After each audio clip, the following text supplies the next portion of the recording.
Okay, so I'm out here in Mill Creek, and I guess this is the best place to tell this story. So I've done 3 videos already about how the Republican Party, Snohomish and the Washington State Republican Party has rigged the election. And so those were 3 that I did prior, and I talk about how they rigged the caucus and they tried to keep me out of the state caucus so that I couldn't come and, you know, do my spiel and try to get the nomination, because they knew I'd get it. So they wanted to put somebody that, you know, we're going to talk about it in a second, but if you haven't seen those videos, there's 3 videos about how they've rigged it, and how they actually called the police on me when I went to ask about the endorsement. So while I put this sign up, I'm going to just talk to you a little bit, because this really has to do with this person here, me, and indirectly her, and another guy. Sorry about the noise. We're in the middle of a major traffic intersection, but indirectly her, and then another person that is running in our contest that probably doesn't have any idea about it. So while I'm putting my sign up here, I want to just explain what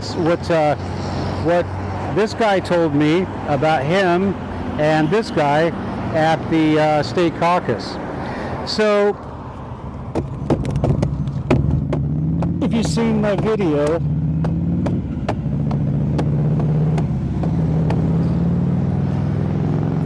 or the videos, then you know what happened and how they rigged it. But what happened at the state caucus was that these 2 people, this one and this one, they showed up. And they showed up so they could get the nomination or get the endorsement from the Washington State Republican Party. Now, what happened at the state caucus, and this is what I was told by this one, was that there was a election, whatever, and these 2 that went to the caucus, and let me just back up for a minute. While I was going to these caucuses, and as you see in the 3rd video, I was told to contact somebody at the King County Republican Party and tell them I wanted the endorsement and what do I have to do to get it. I never got an answer back. So what happened at the state caucus was there was an election.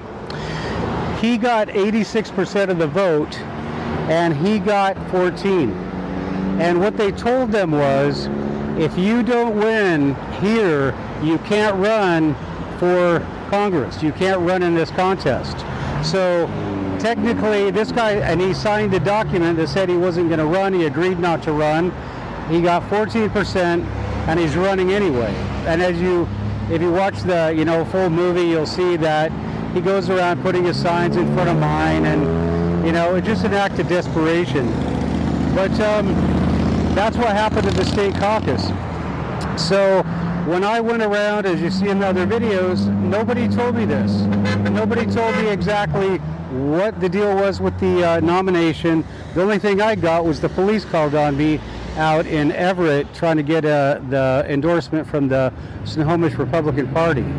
So how does this affect this one? Okay, so she's also running in the same contest, but she has no idea and had no idea that she had to go to Spokane, to the state caucus, to try to compete for the endorsement.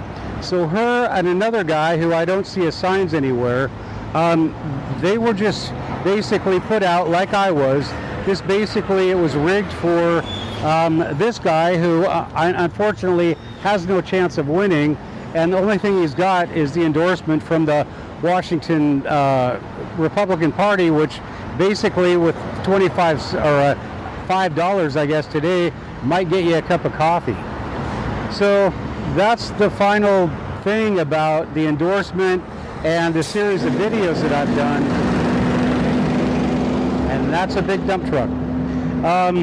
And so we're about 13 days from the election now, and as you can see, well, the Democrats are playing their games now with their signs, but we'll talk about that later.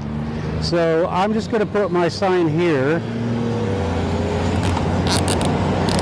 I'm going to put her sign back where it was, but I just want you to understand that in a state of hate like Washington, where the Republican Party doesn't plan on winning, they only want to be big shots and go around. And also, let me explain that this guy also, my wife and I, as I explained in the third video, we were part of the caucus process and we did everything they asked us to do, and this guy did the same thing, but he ended up getting the nomination because there was only 2 guys that went to Spokane for the state caucus. So, you know, it is what it is. The election's coming up and we're going to see, well, what it matters, but the number of people that actually participate in the Republican Party in Washington State is basically a little over 1,000, a few thousand, and with the total population of almost 1 million now, at least 700,000 voters,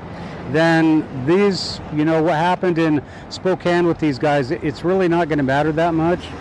So what I'm trying to do is just get people that are independents and Democrats and people that wouldn't normally vote to come out and vote for me.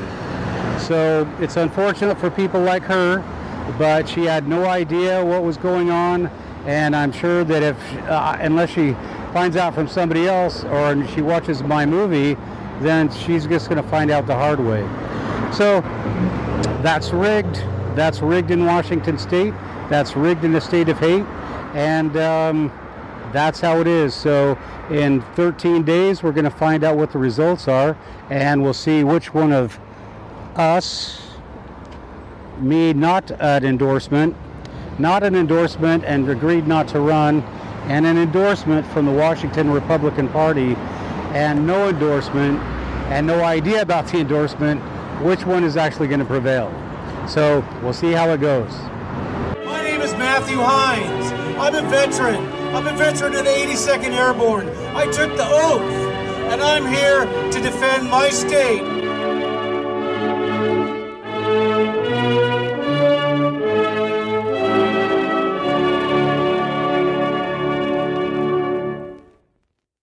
Congressman Susan DelBene has been in office since 2012.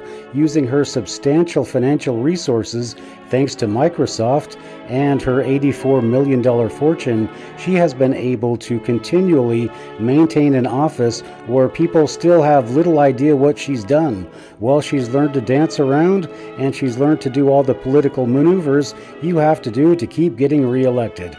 Well, Susan DelBene, it's time for you to go.